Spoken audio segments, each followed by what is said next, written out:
Bonjour, c'est Morgane et aujourd'hui je vous présente la scie plongeante MT55 de chez Mafell.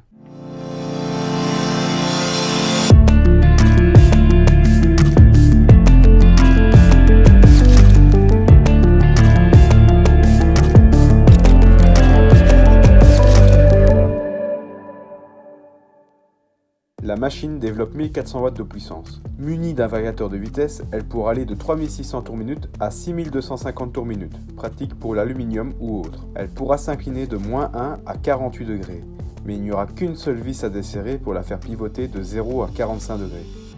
Si vous souhaitez arriver à -1 et 48 degrés, il y aura 2 boutons supplémentaires à actionner. Vous ne pourrez pas grâce à cela arriver à 48 ou -1 degré par accident. La qualité des secteurs angulaires est incroyable. Comme pour toute la gamme de chez Mafell, ils sont fabriqués en acier cémenté.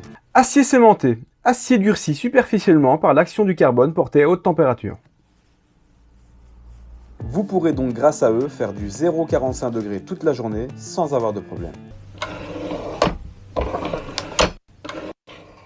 Pour n'avoir qu'une seule vis à dévisser, il y a un système de trinque qui maintient l'avant avec l'arrière de la machine, ce qui lui donne un excellent maintien. Si vous souhaitez utiliser la machine sans rail, le palpeur à l'avant vous indiquera parfaitement où passera votre lame, que vous soyez à 0 ou 48 degrés. Le carter de protection est totalement fermé. Il n'y a pas d'ouverture pour le changement de lame, ce qui lui offre une grande aspiration de la poussière. Un vrai luxe dans le fibre-ciment. Sur l'avant de la machine, il y a un clapet supplémentaire pour aider l'aspiration encore davantage. Le clapet transparent a une double fonction. Un repère rouge se trouve dessus et un deuxième repère rouge se trouve sur le carter de protection. Une fois la machine descendue à la profondeur maximum, vous pourrez voir où se trouve la lame dans la matière. Niveau profondeur de coupe. Comme son nom l'indique, MT55 permet de couper à 55 mm de profondeur de coupe. Faux! Faux? Bah oui et non. Parce que la lame d'origine est un diamètre 162 et vous permettra de descendre un peu plus bas que 55 mm. Mais une fois que vous repasserez une lame 160 mm, vous retomberez une capacité de base de 55 mm. Mais bon, on va pas chipoter pour 1 ou 2 mm quand même. Vous pourrez sélectionner votre profondeur de coupe avec ce repère. Quand il est sur le plus, cela représente votre profondeur de coupe sur le rail. Et sur le moins, cela représentera alors votre profondeur de coupe sans le rail. Du plus au moins, cela représente l'épaisseur exacte du rail. Pour les plus méticuleux d'entre vous, un réglage de précision micrométrique est possible via cette vis. Elle vous permettra de taper plus vite ou moins vite dans la butée. Ou plus simplement, plus profond ou moins profond. Pour le changement de lame, rien de plus facile. Une pression sur le bouton gris et je tire le levier. Elle a dans le même temps un blocage de l'arbre et un blocage de l'alimentation pour une meilleure sécurité. Détail intéressant à l'arrière de la machine. Un scratch qui permet d'y attacher le câble électrique pour ne pas l'accrocher dans les rails. Et un dernier bouton à voir. La fonction inciseur. Car oui, elle a une fonction inciseur. Un inciseur? Mais elle est où la deuxième lame? Alors oui, j'abuse un peu. Mais ça ressemble plus ou moins à la réaction que vous avez quand je vous rencontre sur des salons ou sur vos chantiers. L'inciseur ne fonctionne pas de la même manière que sur une scie à format qui a 2 lames. Mais elle fonctionnera en 2 temps. Quand j'actionne le bouton, peu importe la profondeur que vous avez sélectionnée, elle se bloquera dans une plus petite profondeur réglée d'usine. Dans le même temps, la lame se décalera sur le côté. Ce qui aura pour effet de décaler la première coupe. Et comme ma lame ne repasse pas dans le même chemin que je viens de faire, je n'éclate pas en surface. Cela vous donnera pour avantage d'utiliser des lames moins coûteuses et d'espacer vos affûtages. Encore un point où vous êtes nombreux à me téléphoner pour vous rassurer. Oui, il est normal de couper dans son joint à la première utilisation de la machine. Votre lame étalonne parfaitement le joint à votre première coupe. Mais pour cela, il faut couper dans le joint, ce qui vous donnera votre point zéro. Si vous avez déjà des rails Festool ou Makita, aucun problème. 4 vis à enlever et vous pouvez utiliser vos vieux rails.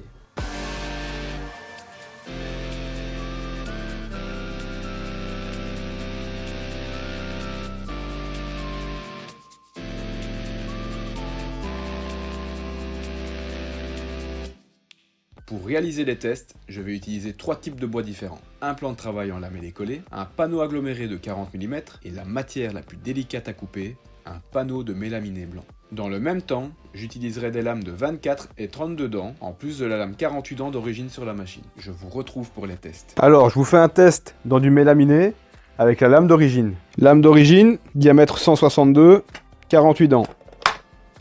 Je vous fais un début de coupe sans l'inciseur et je termine avec, comme ça vous pouvez voir la différence.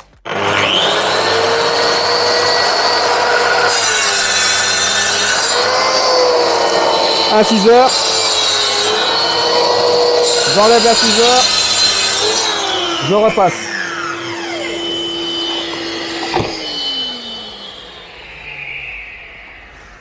Là, c'est où j'ai commencé sans l'inciseur. Et ici, avec l'inciseur. Pas mal, hein, quand même. Moi, je propose qu'on refasse un test avec la lame 32 dents dans le méla, juste pour rire.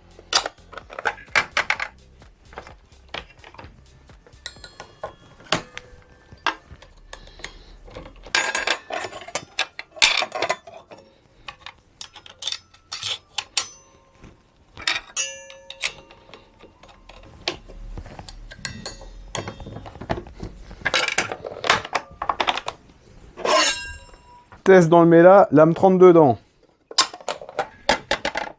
Donc Z32.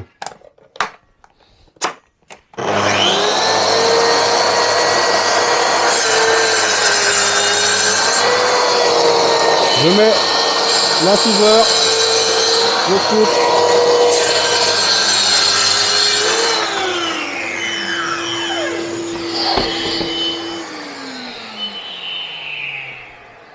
Ici, je vous filme le résultat avec la lame 32 dents sans l'inciseur. Comme vous pouvez voir, c'est un résultat qui n'est franchement pas terrible.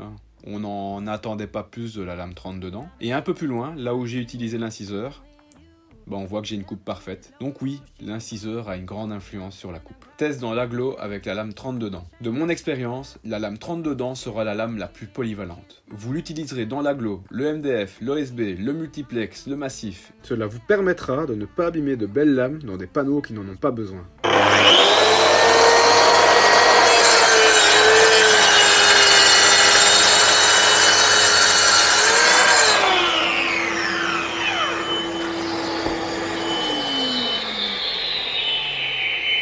C'est facile et il n'y a rien à voir. Ici, on va réaliser un test en plongée pour simuler l'encastrement d'un évier. Ici, j'ai mon premier trait, mon deuxième trait, et donc mes deux repères qui sont ici sur la machine. Ici, l'avantage, comme j'ai un bouton droitier-gaucher, je peux prendre la machine de la main gauche et voir ce qui se passe à la droite de la machine.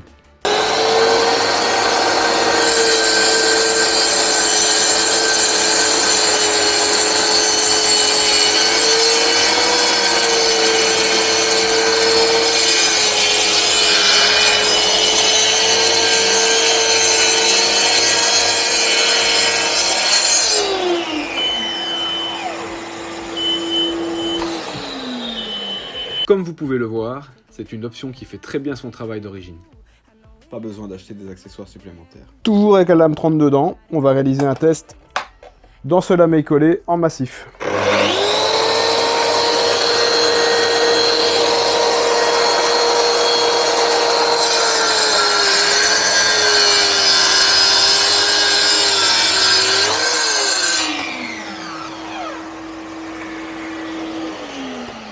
Encore une fois, c'est nickel. Petit serre-joint super sympathique. Alors ici, je vais faire une coupe à 45 dans le massif.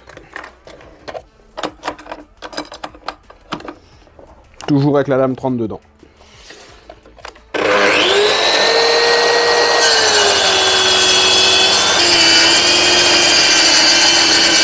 On recommence, la caméra n'a pas voulu suivre la machine.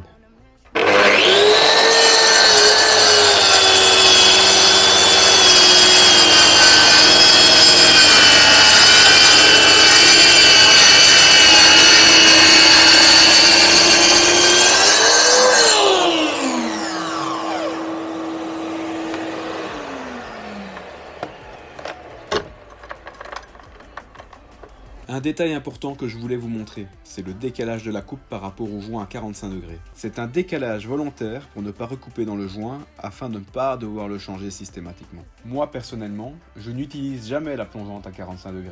J'ai par contre le retour de mes clients qui me disent que ce n'est pas dérangeant, car au moment de tracer, ils connaissent leur distance de décalage et le calculent en traçant. Pour mes clients qui font un usage plus intensif du 45 degrés, ils ont carrément des rails dédiés et étalonnés pour le 45. Mais afin de pouvoir rassurer les gens qui viennent découvrir la machine, n'hésitez pas à leur faire part de votre retour d'expérience dans les commentaires.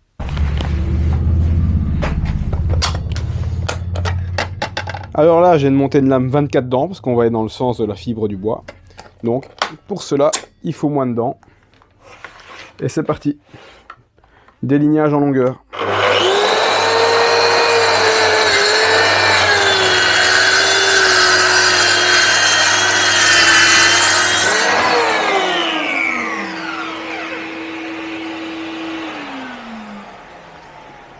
Et la coupe est parfaite et surtout rapide. Nous allons réaliser une expérience de mauvaise utilisation de la machine. Pour cela, nous allons recouper dans le lamellé collé, dans le même sens qu'avec la lame 24 dents, mais maintenant avec la lame d'origine 48 dents. Trop souvent, je vois sur des chantiers des machines qui souffrent, des bois brûlés et surtout des efforts totalement inutiles. Car s'il existe plusieurs types de lames, c'est qu'il y a des raisons. Comme les choix des pneus dans les courses automobiles, un pilote professionnel ne va pas faire les qualifications et une course d'endurance avec les mêmes gommes. Pour nous, c'est surtout par rapport au type de matériau. Et dans un même bois par rapport au sens de la coupe, il y aura encore une différence. Utilisez votre lame d'origine pour recouper des portes en massif pendant la pose d'un parquet est le meilleur moyen pour brûler votre lame et faire souffrir votre machine. Cela aura aussi pour effet de brûler vos lames prématurément et de ne pas pouvoir les faire affûter. Si vous souhaitez utiliser correctement votre machine, je vous conseille d'acheter 2 lames 24 dents, 2 lames 32 dents et une lame 48 dents en plus. Cela vous permettra d'alterner l'affûtage sans jamais avoir de manque sur un chantier. En gros, de réaliser des économies et surtout de moins forcer sur le moteur de votre machine. Ce conseil conviendra à toute marque de scie plongeante confondue évidemment. Je vous montre la différence.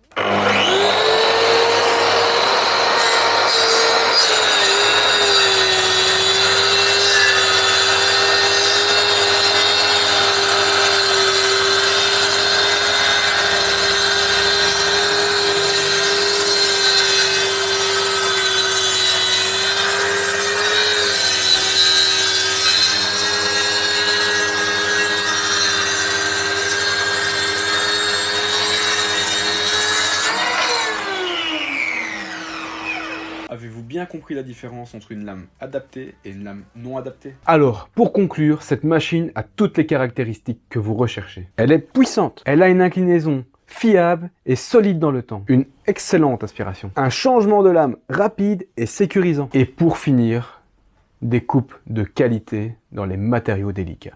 Et vous, qu'en pensez-vous? Si vous aussi vous avez une plongeante Mafel et que vous en êtes super content, ou bien pas content, hein, je suppose que ça existe, eh bien n'hésitez pas à en parler dans les commentaires et sur ma page Facebook. J'espère que vous avez aimé cette vidéo et que j'ai pu répondre à toutes vos questions. Si ce n'est pas le cas, n'hésitez pas à me poser les questions dans les commentaires ou sur ma page Facebook. Je vous mets Facebook, Instagram et tout le bordel quelque part ici, je sais pas comment ça marche, donc n'hésitez pas à vous abonner, je ferai régulièrement de nouvelles vidéos. Et si vous avez apprécié celle-ci, n'hésitez pas, un petit pouce. Bon, je vous dis à la prochaine, sur vos chantiers ou en vidéo.